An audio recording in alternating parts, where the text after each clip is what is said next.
Good morning, everybody. This is Mark Lambert from Theta's Pendulum. It's June 16th. It's approximately 11:05 a.m. I'm pretty much closing out my trading day for today. I've already taken a nice move so far on the Euro futures, but I'm gonna get into the ESs a little bit this morning just to kind of show how I use wave mechanics, oscillations, and vibrations to trade intraday. This right now happens to be the ESs, which I know there's a lot of people that trade. This happens to be a 144 tick chart.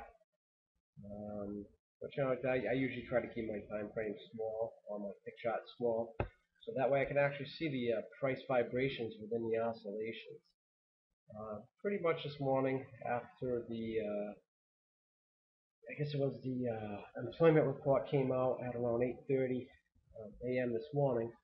The market had been kind of changed direction a little bit since that night, since overnight. You can see we made a three-wave move down, started making one wave up, and this wave right here, you can actually see that there are five waves in here. It's one, two, three, four, and five, and then we pulled back after that employment report into a three-wave sequence, which just made a one-to-one fib level, too, as a matter of fact. And then from there, we started moving up impulsively. How I would consider this, I guess it gets a little sloppy and not very well defined, but you can see one wave, two waves, three waves, sideways moving action, kind of like a four wave, then a five wave. The initial thoughts this morning that we probably topped for a small oscillation was, you can see these series, these small vibrations are all moving in the same direction, making a series of higher highs and higher lows, supporting at like previous lows, which kind of tells you that if you broke down below this, maybe it's time to get short. But as you can see, the market had been making the series of higher highs and higher lows, and then it got to this point where it started to change.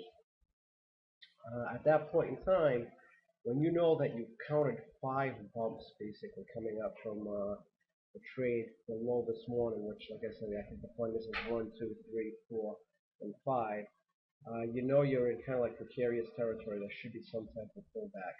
Obviously, we pulled back. I struck that fib forward just to just to show what ended up happening. The market did move up. It used it as a price ladder, went up to the 100% fib, basically reversed again, and then you can see a very well-defined three-wave move down, only to stop moving up again. What we have here, 1, 2, 3, 4, and 5.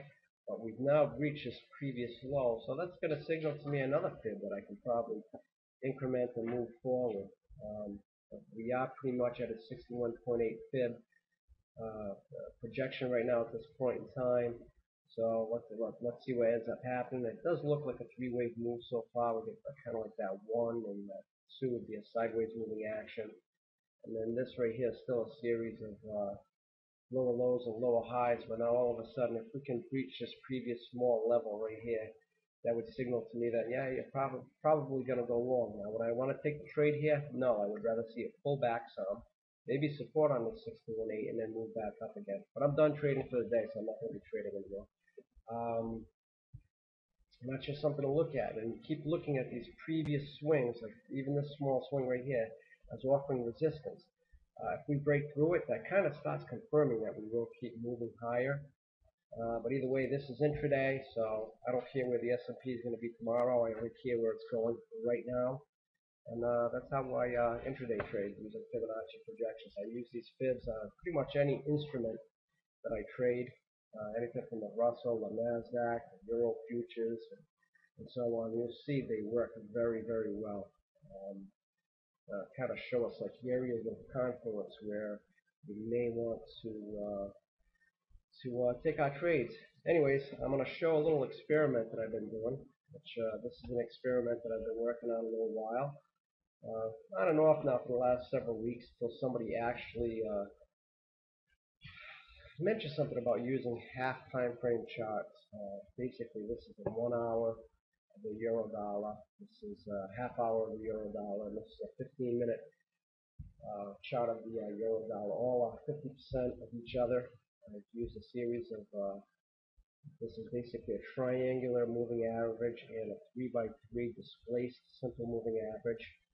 And what I'm finding is that you can pick swing tops and swing bottoms that should be able to put you into a trade that may last anything from several hours to several days.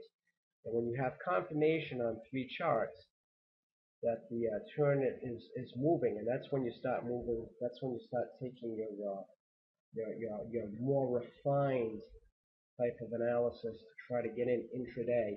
But basically, I'm almost looking at this as a bottom now. I have a confirmation from a 15-minute chart and a 30-minute chart, yet to have confirmation with the hourlies. But I'm looking for like a sideways moving action, and from here I think we're probably going to lift for a while. You also use the fibs also on this. The 61.8, which we came very, very close to this morning, happens to be a 61.8. That's several months old, and it could act as a decent support. But either way, this is just a nice intraday setup to set yourself up for swing trades. I am trading this with a live account. Just doing basically one micro lot since this is just an experiment right now. I just funded an account. I just threw $1,000 in there, and I'm going to see what I can do with this, because if after 30 days I could turn $1,000 to whatever, say if I could turn it to $2,000 just by holding on to these on the longer time frames, I think it'll be a live experiment that will show that something, maybe this is something to take a look at if you want to be a little less active of a trader, which I'm hoping to do myself at one point or another. What I'm trying to do is get a script written, a programming script that works on the Thinkorswim platform that will alert me through the software by sending me a text message that certain parameters have been met, such as a crossover on the 60-minute chart, 30-minute chart, and 15-minute chart. And that's when I would have to get up if it's the middle of the night, or go to my computer intraday or whatever, and kind of deem by being a little bit more active, see if this is worth taking. I think that the euro had a decent move this morning. As a matter of fact, I did take one nice scalp on the euro. Actually, it was the euro futures. I ended up getting stopped out, but I made 60 pips on it, so I'm not complaining. This one right here, I've taken 2 trades on it. I got stopped out twice. Both of them were profitable. And at the end of 30 days, I think what I'm going to do is I'm just going to show the account to see if this worked or not. And if it does, then maybe it's something that's maybe worthy of implementing on your own trades. And I'll show everything.